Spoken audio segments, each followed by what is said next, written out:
dabble for 10 minutes a week and then get satisfied, I don't think it's right anymore. I'm the same way. I relax very. But I think that's what you have to be in order to be an entrepreneur. You have to be totally focused, a workaholic, and an incredible work ethic. Yeah. I mean, because otherwise, I mean, it's you. It's what it's like you're giving birth to something. Yeah. You're not going to work at it, no one else is. And that's one of the hardest things, is having people work for you. Right. That is very difficult. How do you handle Do you want to go bring the other? I think there's the two of them are together. maybe Yeah. people that don't share the same work ethic as you, or has there been mistakes with people that you work with that you learn from? Like, Yeah, I think that's the important thing. You will make mistakes. It's the ability to admit that they were mistakes and move on. Right. And I made a lot of mistakes both in hiring people and in different things that I've done. But I think that's the sign of like a good entrepreneur, is that you can stop before you go too far and say, all right, this was a mistake, I gotta move on. I really respect that. You don't see often about politicians when they can admit that they were wrong. It's so random, but we saw the hurricane and the whole president of America. Right. I thought it was like for a politician to have planned to do a marathon and then last minute change his mind, whether you agree with it or not. I was like, that actually took quite a lot. Right. Because most people just keep going. Right.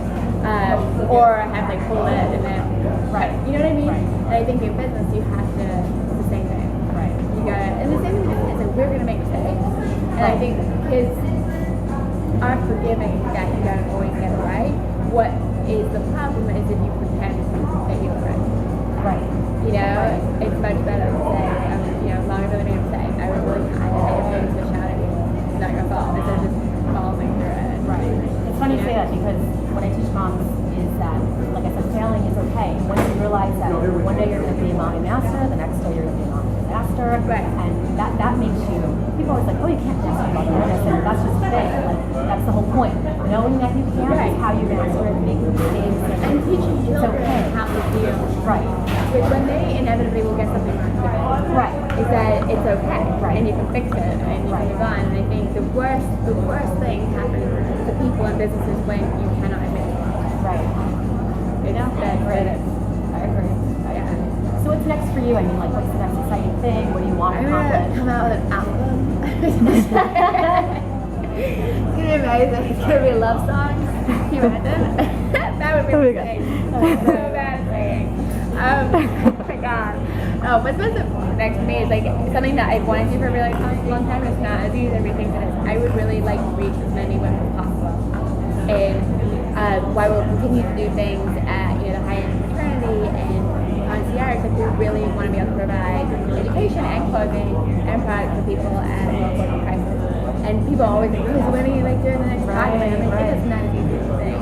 So that for me is really top of mind and the priority.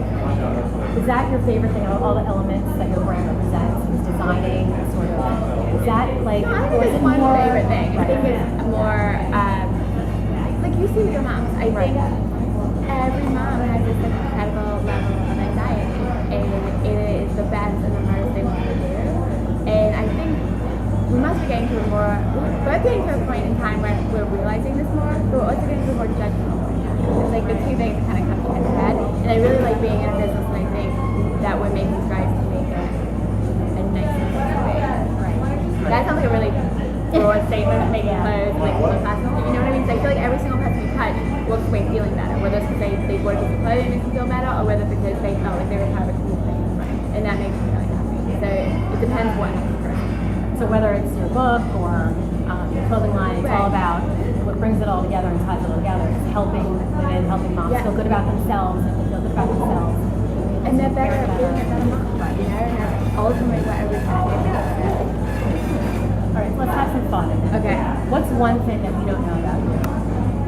It can be anything, like a weird habit or something you like or hate, or I only like Diet Coke and I can. I'm really picky about it. Like I'm not a diva about loving, but I hate it. Like, you know what I really hate? Is butter. why do you like the can better than It the tastes so bottle? much better. Except for if it's expired. I think it's as cold though because it's not in a glass bottle. I find it not to be that cold in a can. Oh, my cans are really Really? Yeah, but maybe I cool Like fridge? But like these things, like everybody's like, oh, it's so cool, and it's like a fresh bag. It doesn't taste as good. What's your favorite thing to eat? Favorite thing to eat? Oh, does it have to be like specific finger?